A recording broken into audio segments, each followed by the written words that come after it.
प्यारे बच्चों, आप सभी का हमारे चैनल पे बहुत बहुत स्वागत है। दोस्तों, इस वीडियो के माध्यम से क्लास 10th के बच्चों के लिए गृह विज्ञान का 2024 का न्यू वायरल लेटेस्ट पेपर लेकर के आ चुका हूं।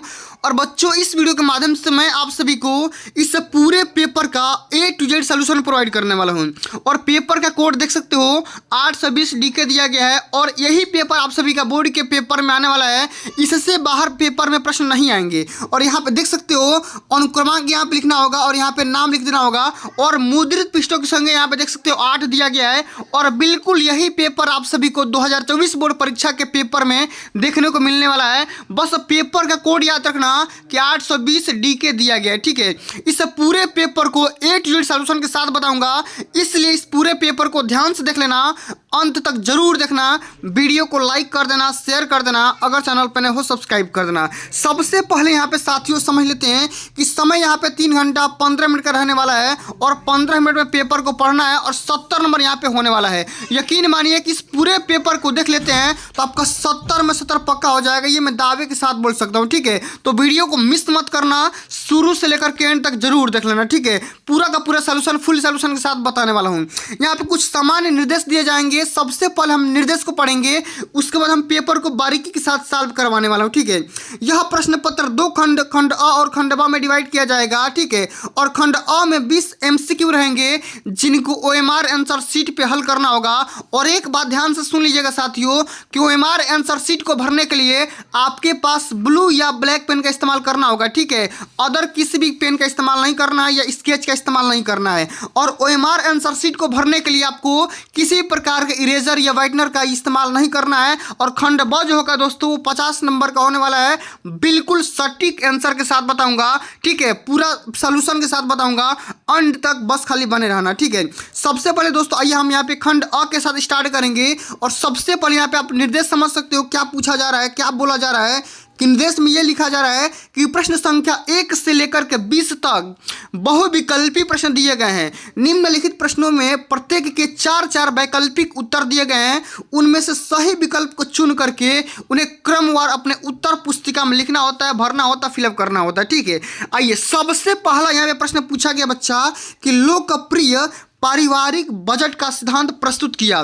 किसने किया था ये आपको बताना है कि मार्क्स ने, एंजिल ने, या टॉल्स्टॉय ने, या माइकल एंजिल ने। ये बोर्ड के पेपर में कई बार क्वेश्चन आ चुका है और अब की बार 2024 बोर्ड परीक्षा में गारंटी ले रहा हूं कि क्वेश्चन हमेशा ही हमेशा आएगा। ठीक है, तो लोकप्रिय पारिवारिक बजट का सिद्धांत किसने प्रस्तुत किया था? तो इसका सेकेंड ऑप्शन बिल्कुल राइट आंसर हो जाएगा, एंजिल ने इसका बिल्कुल राइट आंसर हो जाएगा। ठीक है, चलिए आगे बढ़ते हैं। अगला हमारा क्वेश्चन पूछा गया है कि बचत सुरक्षित रखने का प्रमुख साधन कौन सा माना जाता है? बॉक्स में रखना, बैंक में जमा करना, या पड़ोसियों के घर रखना, या इनमें से कोई नहीं। तो अगर आप किसी भी धन को या रकम को सुरक्षित चेक में अगर रखना चाहते हैं तो सबसे सटीक जो तरीका होता है, सबसे बढ़िया उपाय होता है, उसको हम बैंक में जमा कर सकते हैं। क्योंकि बैंक में जमा करने से हमारा जो पूंजी होता है, मनी होता है, वो सेफ हो जाता है। ठीक है, चलिए सेकंड ऑप्शन इसमें भी राइट आंसर हो जाएगा। अगला हमारा क्वेश्चन पूछा गया बच्चा कि राष्ट्रीय बचत पत्र किसकी योजना है? बैंक की, जीवन बीमा निगम की, डाक खाने की, या उपरोक्त में से किसी की भी नहीं। तो राष्ट्रीय बचत पत्र योजना ये है डाक खाने की। ठीक है, डाक खाने की योजना है। ठीक है, इसमें क्या होता है, डाक खाने में पैसा जमा किया जाता है। ठीक है, चलिए अगला क्वेश्चन कई बार बोर्ड के पेपर में न्यूमेरिकल आ चुका है कि 2 किलोग्राम चीनी का दाम 90 रुपया है, तो 5 किलोग्राम चीनी का मूल्य बताइए। देखिए बहुत ही सिंपल सा क्वेश्चन है कि 2 केजी चीनी का मूल्य है 90 रुपया, तो आपको 5 केजी चीनी का दाम बताना है। तो सबसे पहले क्या करो बच्चों, आप 1 केजी चीनी का दाम निकाल लो। तो 1 केजी चीनी का दाम हो जाएगा 45 रुपया। और जब 45 में 5 से गुणा करोगे तो 5 केजी चीनी का दाम निकल करके आ जाएगा, यानी कि 225 रुपया निकल करके आ जाएगा। बोर्ड के पेपर में बिल्कुल ऐसा पेपर आपको, ऐसा प्रश्न आपको देखने को मिल जाएगा, गारंटी ले रहा हूं। ठीक है, कई बार क्वेश्चन आ चुका है। ठीक है, चलो अगला हमारा क्वेश्चन ये पूछा गया है कि 1 लीटर पेट्रोल का दाम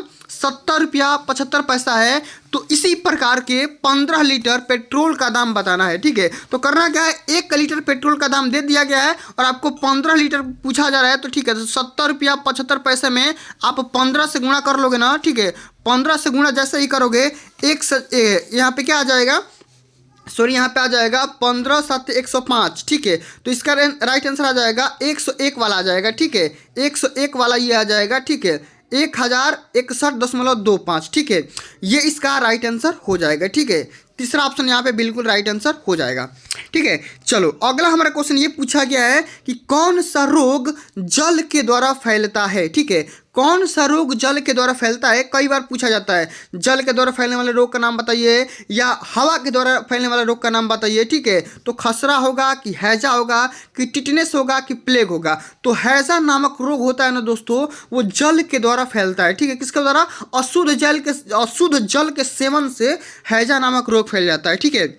चलो अगला हमारा क्वेश्चन, ये बोर्ड के पेपर में कई बार आ चुका है कि विश्व पर्यावरण दिवस कब मनाया जाता है?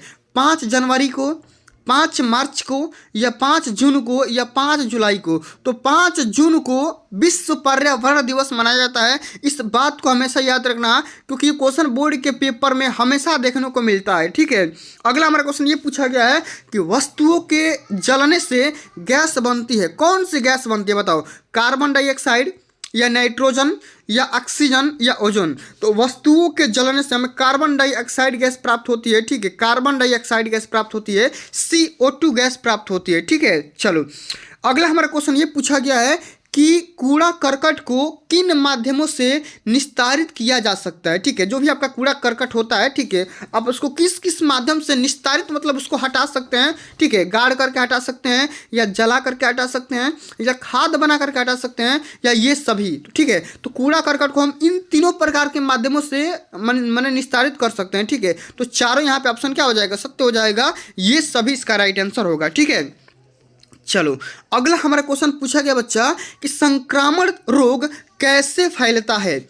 वायु से, जल से, संपर्क से, या ये सभी से। तो संक्रामक रोग के एग्जांपल के तौर पे मैं बात करूंगा तो क्या हो जाएगा? कोरोना हो जाएगा। इसका कोरोना बेस्ट एग्जांपल होगा क्योंकि कोरोना यहाँ पे वायु से ही फैलता था, जल से, संपर्क से ज़्यादा फैलता था, ठीक है। तो यहाँ पे क्या हो जाएगा इसका राइट आंसर? इसका राइट आंसर होगा ये सभी, ठीक है, क्योंकि संक्रामक रोग इन सभी चीज़ों से फैल सकते हैं, ठीक है। चलो अगला हमारा क्वेश्चन ये पूछा गया कि घर में सिलाई करने से बचत होती है, किसकी बचत होती है बताइए? समय की, धन की, कपड़े की, या समय, धन एवं कपड़े तीनों की। तो बिल्कुल राइट आंसर होगा समय, धन एवं कपड़े तीनों की बचत हो सकती है अगर आप घर में सिलाई करते हैं तो, ठीक है।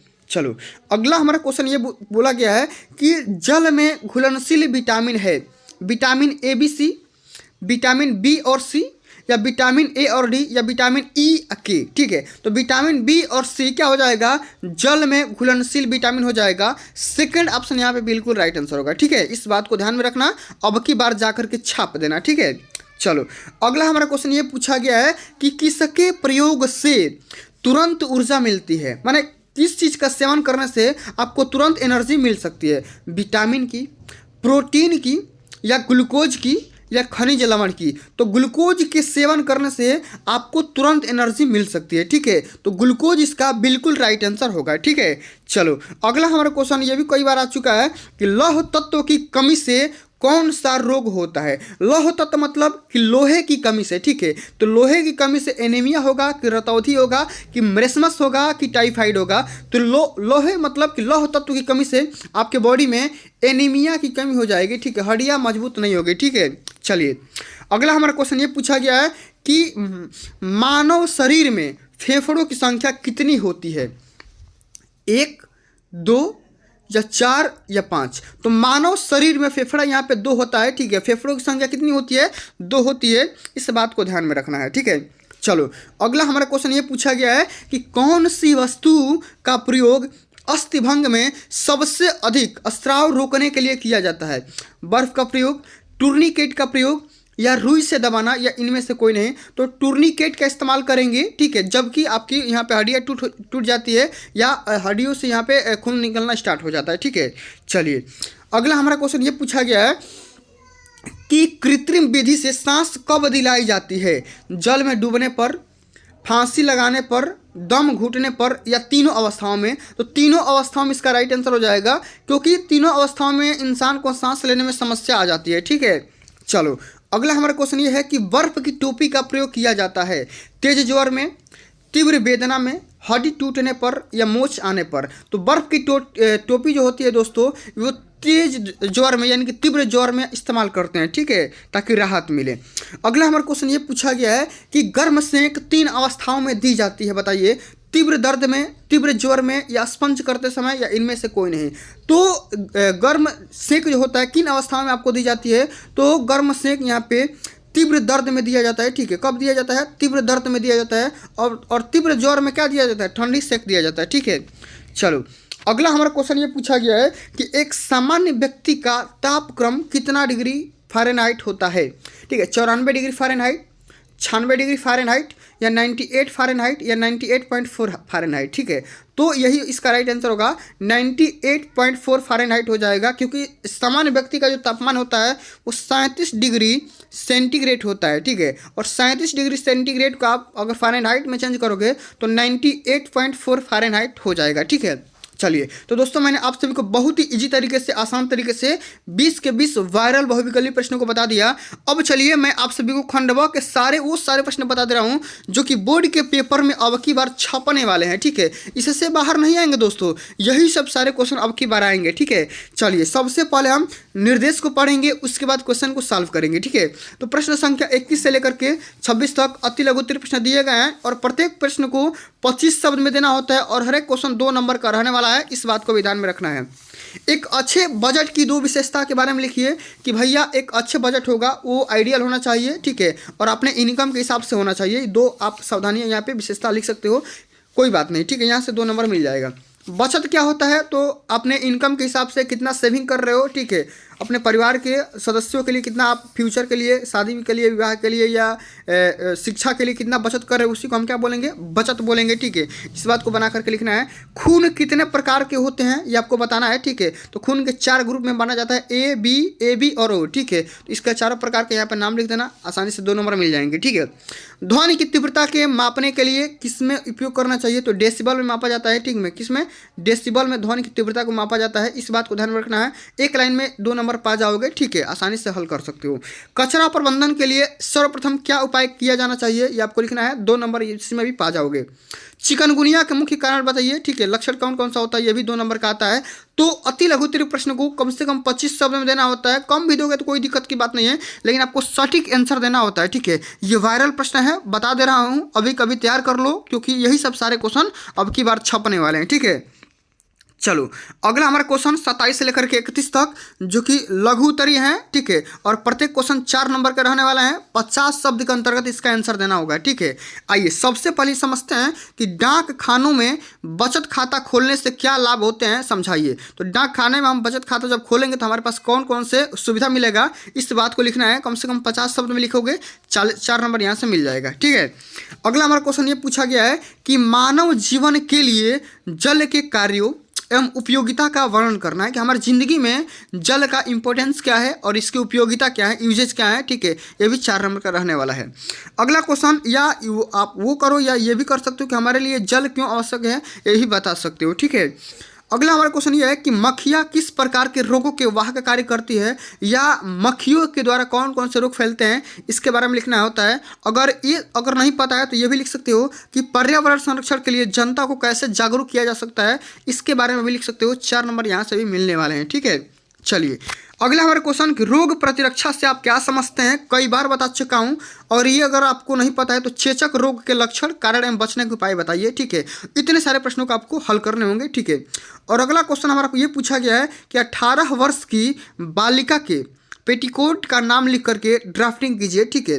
सबसे पहले यहाँ पे इसका ड्राफ्टिंग करना है, यानी कि स्केच से इसका मन फिगर बनाना है, ठीक है। अगला हमारा क्वेश्चन सब्जियों के सूप की रेसिपी तथा बनाने की विधि बताइए, कि सब्जियों का सूप हम कैसे बना सकते हैं और बनाने का कौन कौन सा मेथड होता है, इसके बारे में लिखना होता है, ठीक है। अब आइए दोस्तों हम दीर्घ उत्तरीय प्रश्न की तरफ चलते हैं। और दीर्घ उत्तरीय प्रश्न जो आपका 6 नंबर का बोर्ड के पेपर में पूछा जाता है, और 32 से लेकर के 34 तक के जो भी क्वेश्चन आएंगे दीर्घ उत्तरीय प्रश्न में आएंगे, ठीक है, जिनको आपको 6 नंबर में हल करना होगा और सब शब्द के अंतर्गत ही हल करना होगा, ठीक है। चलो अगला क्वेश्चन हमारा ये पूछा गया है कि पारिवारिक बचत से आप क्या समझती हैं और बचत का क्या महत्व होता है, किन साधनों के द्वारा बचत को सुरक्षित रखा जा सकता है, इसके बारे में लिखना है। 6 नंबर यहाँ से मिल जाएंगे, ठीक है। अगर ये क्वेश्चन नहीं आ रहा तो आप ये बताओ कि जल का संगठन बताइए। तथा जल प्राप्ति के लिए स्रोतों का उल्लेख करिए अथवा जल प्राप्ति के मुख्य स्रोतों का वर्णन भी करिए। तो दोनों में से किसी एक को हल कर सकते हैं, ठीक है। अगला क्वेश्चन, पर्यावरण प्रदूषण का जनजीवन पर प्रभाव स्पष्ट करना है, ठीक है। या ये भी कर सकते हो कि डेंगू के लक्षण, कारण एवं रोकथाम करने के उपाय बताना है, ठीक है। तो दोनों में से किसी एक को हल करना है, दोनों को नहीं हल करना है, ठीक है। चलिए अगला जो कि इस वीडियो का अंतिम नंबर क्वेश्चन होगा, इस मॉडल पेपर का अंतिम नंबर क्वेश्चन होगा कि वायु के द्वारा कौन सा रोग फैलता है, ठीक है। और वायु के द्वारा कौन कौन से रोग फैलते हैं, ठीक है, और वर्णन करना है। या विषाक्त भोजन से क्या क्या तात्पर्य हो सकते हैं, इसके बारे में आप सभी को चर्चा करना है, बताना है, 100 शब्द में इसका आंसर करना है, ठीक है। तो दोस्तों आज के लिए बस इतना ही। अगर ये वीडियो आप सभी को अच्छी लगी होगी, हेल्पफुल लगी होगी, तो इस वीडियो को लाइक कर देना, शेयर कर देना, अगर चैनल पर ना हो सब्सक्राइब कर देना, क्योंकि अब की बार का जो बोर्ड का पेपर बनेगा ना दोस्तों, इसी में से आएगा, इससे बाहर नहीं आएगा, ठीक है। यह एक वायरल मॉडल पेपर है, इस पूरे मॉडल पेपर को तैयार करके जाना, ठीक है। मैं गारंटी ले रहा हूँ कि अगर इस पूरे मॉडल पेपर को तैयार कर लेते हो तो बोर्ड में आपका अच्छा से अच्छा मार्क्स आ सकता है, ये मैं फुल गारंटी बोल सकता हूँ। तो दोस्तों आज के लिए बस इतना ही। अगर ये वीडियो आप सभी को अच्छी लगी होगी, हेल्पफुल लगी होगी, तो वीडियो को लाइक कर देना, शेयर कर देना, अगर चैनल पर नए हो सब्सक्राइब कर देना। जल्द ही मिलते हैं अगली वीडियो में, तब तक के लिए जय हिंद, जय भारत, वंदे मातरम।